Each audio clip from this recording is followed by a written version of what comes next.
ان الحمد للہ نحمده ونصلی علی رسولہ الکریم اما بعد فاعوذ باللہ السمیع العلیم من الشیطان الرجیم من حمزہ ونفخہ ونفثہ بسم اللہ الرحمن الرحیم۔ ناظرین کرام، شرعی لحاظ سے نظر بد برحق ہے اور اس کا انسانی زندگی پر اثر بھی ہوتا ہے، یہ مؤثر ہوتی ہے۔ قرآن کریم میں بھی حضرت یعقوب علیہ السلام نے اپنے خوبصورت بیٹوں کو نظر بد سے بچانے کے لیے مختلف دروازوں سے گزرنے کا ان کو حکم دیا تھا۔ ایسے ہی سورہ قلم میں اللہ تبارک و تعالی نبی کریم علیہ السلام سے فرماتے ہیں وَيَكَادُ الَّذِينَ كَفَرُوا لِيُزْلِقُونَكَ بِأَبْصَارِهِمْ کہ یہ کافر آپ کو اپنی تیز نگاہوں سے پھسلا دیں گے۔ اور اسی طرح نبی کریم علیہ السلام کے فرامین سے بھی یہ بات معلوم ہوتی ہے کہ نظر بد برحق ہے۔ صحیح بخاری کی روایت ہے، حضرت ابو ہریرہ رضی اللہ تعالیٰ عنہ بیان کرتے ہیں کہ رسول اللہ صلی اللہ علیہ وسلم نے فرمایا العین حق ونہا عن الوشم، کہ نبی کریم علیہ السلام نے فرمایا نظر لگ جانا یہ برحق ہے، اور آپ نے فرمایا کہ بدن اس کو گدوانا جو ہے وہ منع ہے، حرام ہے، اس سے تم نے جو ہے وہ اجتناب کرنا ہے۔ نبی صلی اللہ علیہ وسلم نے جسم گدوانے سے منع فرمایا اور ساتھ فرمایا کہ نظر کا لگ جانا یہ برحق ہے۔ حضرت جابر بن عبداللہ رضی اللہ تعالیٰ عنہ بیان کرتے ہیں کہ رسول اللہ صلی اللہ علیہ وسلم نے فرمایا کہ اکثر من یموت من امتی بعد کتاب اللہ و قضائہ، کہ نبی کریم علیہ السلام نے فرمایا کہ میری امت میں سے اللہ کے کتاب کے فیصلے اور اللہ کے فیصلے کے بعد سب سے زیادہ جو اموات ہوں گی، جو اموات کا سبب بنے گی، وہ نظر بد ہے۔ اسی طرح حضرت جابر بن عبداللہ رضی اللہ تعالیٰ عنہ بیان کرتے ہیں کہ رسول اللہ صلی اللہ علیہ وسلم نے فرمایا العین تدخل الرجل القبر و تدخل الجمل قدر، کہ نبی کریم علیہ السلام نے فرمایا کہ نظر بد انسان کو قبر میں اور اونٹ کو اگر لگ جائے تو اسے ہنڈیا میں پکا دیتی ہے۔ ام المومنین حضرت عائشہ رضی اللہ تعالیٰ عنہ بیان کرتی ہیں، ابن ماجہ مستدرک حاکم کی روایت ہے کہ نبی کریم علیہ السلام نے فرمایا استعیذوا باللہ من العین، کہ نظر بد سے اللہ تبارک و تعالیٰ سے پناہ مانگا کرو۔ فَإِنَّ الْعَيْنَ حَقٌّ، اور نظر بد جو ہے یہ برحق ہے، یہ نظر کسی کو لگنا، نظر بد سے اس کو نقصان ہونا یہ برحق ہے۔ حضرت عبداللہ بن عباس رضی اللہ تعالیٰ عنہ بیان کرتے ہیں کہ رسول اللہ صلی اللہ علیہ وسلم نے فرمایا العین حق، کہ نظر کا لگ جانا یہ برحق ہے، وَلَوْ كَانَ شَيْءٌ سَابَقَ الْقَدْرِ سَبَقَتْهُ الْعَيْنُ وَإِذَا اسْتُغْسِلْتُمْ فَاغْسِلُوا، کہ نبی کریم علیہ السلام نے فرمایا نظر کا لگ جانا یہ برحق ہے، اگر کوئی چیز تقدیر پر سبقت لے جانے والی ہوتی تو وہ نظر بد ہوتی۔ اور فرمایا کہ جب کسی سے غسل کا مطالبہ کیا جائے کہ شک کی بنا پر یا کسی کا علم ہو جائے کہ اس کی نظر لگی ہے تو اس کو غسل کا کہا جائے تو وہ غسل کرنے سے انکار نہ کرے۔ اسی طرح اسماء بنت امیس بیان کرتی ہیں کہ انہوں نے نبی کریم علیہ السلام سے عرض کی کہ اللہ کے رسول، میرے شوہر جعفر کی اولاد کو نظر بہت جلد لگ جاتی ہے، کیا میں ان کو جو ہے وہ دم کر لیا کروں؟ فرمایا ہاں ضرور ان کو دم کرو، اگر کوئی چیز تقدیر پر سبقت لے جانے والی ہوتی تو وہ نظر ہوتی۔ یہ جامع ترمذی اور مسند احمد کی روایت ہے۔ اسی طرح نبی کریم علیہ السلام کے زندگی میں ایک ایسا معاملہ ہوا، ابو امامہ اپنے والد سہل بن حنیف سے بیان کرتے ہیں کہ وہ وادی خرار میں غسل کر رہے تھے، اور ان کا اللہ تبارک و تعالیٰ کا ان پہ احسان تھا کہ ان کی جسامت کا رنگ جو ہے وہ انتہائی سفید تھا۔ تو عامر بن ربیعہ وہاں سے گزرا تو اس نے دیکھا کہ وہ کپڑے اتار کر جو ہے وہ غسل کر رہے ہیں، تو ان کا خوبصورت جسم دیکھ کر عامر بن ربیعہ نے کہا کہ کتنا خوبصورت جو ہے وہ جسم ہے، آج تک میں نے ایسا جسم نہیں دیکھا، تو نئی نویلی دلہن کا بھی ایسا جو ہے وہ جسم نہیں ہوتا، یعنی برکت کی دعا نہ کی۔ یہ الفاظ جو ہے اس کی تعریف میں، اس کے جسم کی سفیدی کے بارے میں یہ الفاظ کہے، تو یہ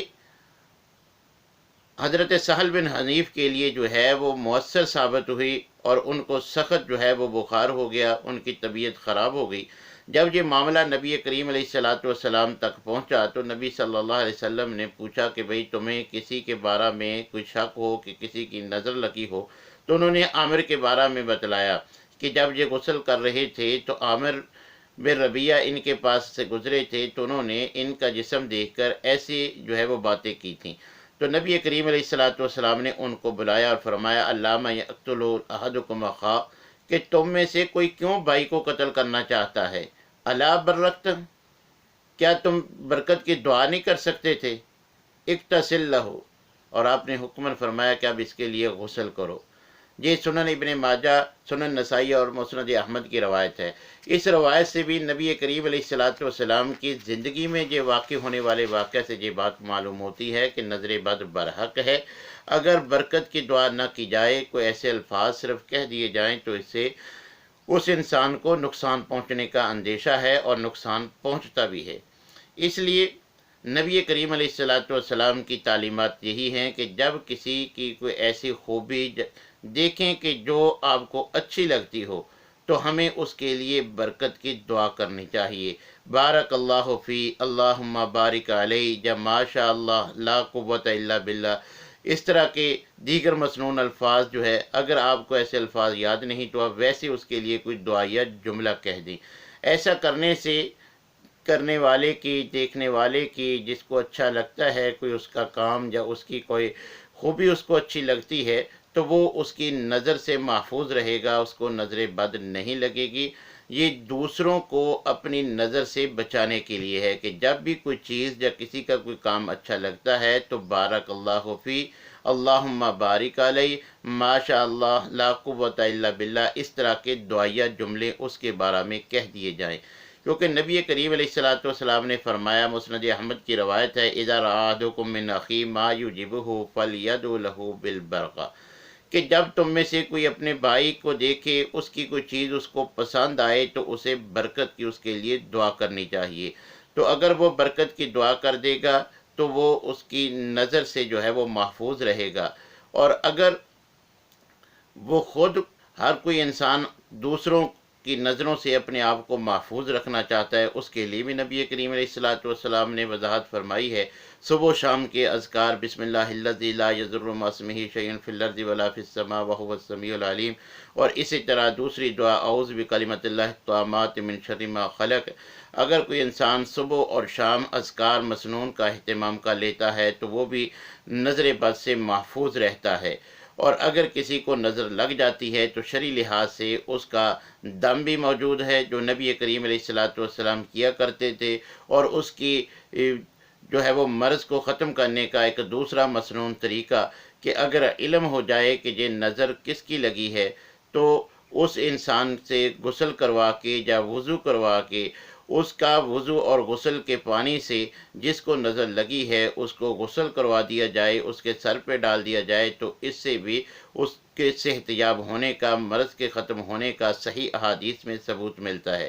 جیسا کہ سہل بن حنیف والی عامر بن ربیعہ کی جو ان کو نظر لگی تھی، نبی صلی اللہ علیہ وسلم نے ان کو غسل کا حکم دیا تھا،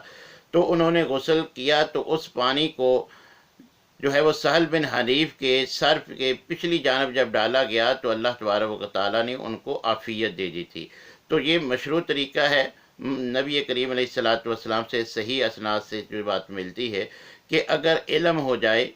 کہ جس کی نظر لگی ہے اس سے وضو کروا کے یا غسل کروا کے اس کے وضو اور غسل کا پانی جس کو نظر لگی ہے اس پر ڈال دیا جائے، اسے غسل کروا دیا جائے، تو اس سے بھی اس کو عافیت ملتی ہے۔ اور دوسرا صحیح بخاری کی روایت ہے کہ نبی کریم علیہ السلام حضرت حسن و حسین کو اور حضرت ابراہیم، حضرت اسماعیل و اسحاق کو ان الفاظ کے ساتھ جو ہے وہ دم کیا کرتے تھے۔ اگر بچوں کو نظر لگ جاتی ہے تو ان کو معلوم ہو جائے، محسوس ہو جائے کہ ان کو کسی کی نظر لگی ہے، اور اس کا آپ کو تعین بھی نہ ہو کہ کس کی نظر لگی ہے، تو کثرت کے ساتھ باوضو ہو کر ان الفاظ کے ساتھ ان بچوں کو جس کو نظر لگی ہے یا نظر سے محفوظ کرنے کے لیے بھی اگر نظر نہیں لگی تو یہ جو ہے وہ ان بچوں پر بار بار جو ہے وہ دم کرتے رہنا چاہیے۔ یہ دم کے الفاظ جو نبی صلی اللہ علیہ وسلم حضرت حسن و حسین کو کیا کرتے تھے، صحیح بخاری کی 3371 نمبر حدیث ہے۔ نبی کریم علیہ السلام کے مسنون الفاظ یہ ہیں: اعیذکما بکلمۃ اللہ التامات من کل شیطان وہامۃ ومن کل عین لامہ۔ یہ مسنون الفاظ ہیں، وہ اس مسنون دعا کی جن کے ساتھ نبی صلی اللہ علیہ وسلم حضرت حسن و حسین کو نظر بد سے اور دیگر جو ہے وہ ان کی نقصان دہ چیزوں سے محفوظ رکھنے کے لیے دم کیا کرتے تھے۔ حضرت ابراہیم علیہ السلام بھی اپنے بچوں کو انہی الفاظ کے ساتھ جو ہے وہ دم کیا کرتے تھے۔ یہ انتہائی جو ہے وہ مجرب نسخہ ہے۔ اگر نظر بد لگ جائے تو یہ علاج ہے، اور اگر نہیں لگی تو اس سے پہلے یہ بچاؤ کا ذریعہ ہے۔ ہمیں اپنے بچوں کو جب بھی ان کو خوبصورت لباس پہنائیں یا ہمیں دیکھنے میں اچھے لگیں، خود بھی ان کے لیے برکت کی دعا کر دینی چاہیے، اور ان الفاظ کے ساتھ اعیذکما بکلمۃ اللہ التامات من کل شیطان وہامۃ ومن کل عین لامہ، یہ ان کو بار بار پڑھ کے بچوں کو دم کرتے رہنا چاہیے۔ اور یہ بات بھی ذہن نشین کر لیں کہ نظر بد صرف برے آدمی کی نہیں لگتی یا کسی حاسد ہی کی نہیں لگتی، اپنی ماں اور والد کی نظر بھی جو ہے جو لگ سکتی ہے۔ یہ بھی ممکن ہے کہ والدہ کو اولاد میں سے کوئی اچھا لگتا ہے، اس کی زبان سے کوئی ایسی بات نکل جاتی ہے، وہ برکت کی دعا دینا بھول جاتی ہے، تو ماں یا باپ کی نظر بھی لگ سکتی ہے۔ یہ ضروری نہیں کہ دشمن ہی کی لگے، جو نقصان دہ نظروں سے دیکھے وہ اسی کو لگے، یہ کسی انسان کی بھی نظر جو ہے وہ لگ سکتی ہے، نظر برحق ہے۔ تو لہٰذا ہمیں پہلی تو یہ عادت بنا لینی چاہیے کہ جب بھی کوئی چیز یا کسی کی کوئی خوبی یا کسی کا کوئی کام، کسی کی مکان دکان اچھی لگتی ہے تو اسے برکت کی دعا دینے کی ہمیں عادت بنا لینی چاہیے۔ اس سے ہماری نظر سے دوسرے لوگوں کو نقصان نہیں پہنچے گا۔ اور اگر ہم خود دوسروں کی نظر بد سے محفوظ رہنا چاہتے ہیں تو صبح و شام کا اذکار اور اپنے بچوں پر ان مسنون الفاظ کے ساتھ جو ہے وہ دم کرتے رہا کریں۔ آج کل سوشل میڈیا کا دور ہے، تو ہم جب بھی سوشل میڈیا پہ کسی کی کوئی تصویر، جس طرح کے عام جو ہے وہ لوگ اپلوڈ کرتے رہتے ہیں اپنی اور بچوں کی تصاویر، جب کسی کی تصویر اچھی لگے تو دیکھنے والے کو بھی اس بات کا اہتمام کرنا چاہیے کہ بارک اللہ فی، اللہم بارک علیہ، ماشاء اللہ، لا قوت الا باللہ، اس کے لیے ایسے دعائیہ جو ہے وہ الفاظ کہنے چاہیے۔ تو اگر وہ ایسے الفاظ کہہ دیں گے تو کسی کی تصویر دیکھیں گے، کوئی ویڈیو دیکھیں گے، کسی کے بچوں کی تصویر دیکھیں گے تو وہ ان کی نظر سے جو ہے وہ محفوظ رہ سکیں گے۔ اور ہمیں بھی اس کا خوب اہتمام کرنا چاہیے کہ ہم ایسی تصاویر سے، ایسی ویڈیو سے جو ہے وہ نظر بد سے محفوظ رہنے کے لیے جو ہے اس کو اپلوڈ کرنے سے ہی بچ جائیں، ایسا نہ کریں۔ اگر ہم ایسا کرتے ہیں تو اس کا اندیشہ ہے کہ ہمیں یا ہماری اولاد کو، جس کی ہم تصاویر لوگوں کو دیکھنے کے لیے جو ہے وہ اپلوڈ کرتے ہیں، اگر وہ برکت کی دعا نہ دیں گے، کسی کی نظر لگنا جو ہے وہ ممکن ہے، اور اس سے ہم بچاؤ کا اگر طریقہ رکھتے ہیں تو پھر تو نقصان سے بچ جائیں گے، ورنہ نقصان بھی ہو سکتا ہے۔ اور خاص طور پر ہمارے معاشرے میں کئی گھر ایسے اجڑ چکے ہیں کہ ہم دلہن کو ایسا تیار بنا سنوار کے ہزاروں روپیہ خرچ کر کے اس کا میک اپ بیوٹی پارلر سے کروا کے لوگوں کو نمائش کے لیے جو ہے اس کو سامنے رکھ دیتے ہیں، تو دیکھنے والوں کو بھی اب یہ رسم بد جو ہے وہ نکل چکی ہے، دیکھنے والوں کو بھی برکت کے الفاظ کہنے چاہیے، دعائیہ جملے زبان سے نکالنے چاہیے، ورنہ اگر وہ اسی طرح اس کی تعریف کر دیں گے، کسی کی نظر بد لگ جائے گی، تو جو اچھا کھانا پکا سکتی تھی، جس کا اخلاق اچھا تھا، جس میں سارے وسائل موجود تھے، اب نئے گھر میں گئی ہے تو نظر بد لگنے کی وجہ سے اس کے معاملات بگڑ گئے ہیں، اچھا کھانا نہیں پکا سکتی، تو وہ لوگ سمجھتے ہیں کہ شاید ہم سے دھوکہ ہوا ہے، نوبت طلاق تک آتی ہے۔ تو میرے بھائیوں، یہ نظر بد یہ جادو سے بھی زیادہ خطرناک ہے۔ اپنی نظروں سے دوسروں کو محفوظ بنانے کی بھی عادت ڈالیں، جیسے نبی صلی اللہ علیہ وسلم کا حکم ہے کہ اس کے لیے برکت کی دعا کریں، ہمیں یہ عادت بنانی چاہیے، اور خود بھی اپنوں کو، اپنے آپ کو، اپنے بچوں کو، اپنے اعزاء اقربا کو نظر بد سے محفوظ کرنے کے لیے جو ہے وہ مسنون اذکار صبح و شام کی جو ہے وہ ان کو سختی کے ساتھ عادت کروانی چاہیے، کہ صبح و شام ہمارے بچے اذکار ضرور پڑھیں تاکہ ایسے مصائب سے، ایسی مشکلات سے محفوظ رہ سکیں۔ اللہ تبارک و تعالیٰ سے دعا ہے کہ اللہ تعالیٰ ہمیں ہر معاملہ میں کتاب و سنت کی اتباع کرنے کی توفیق عنایت فرمائے۔ وآخر دعوانا الحمدللہ رب العالمین۔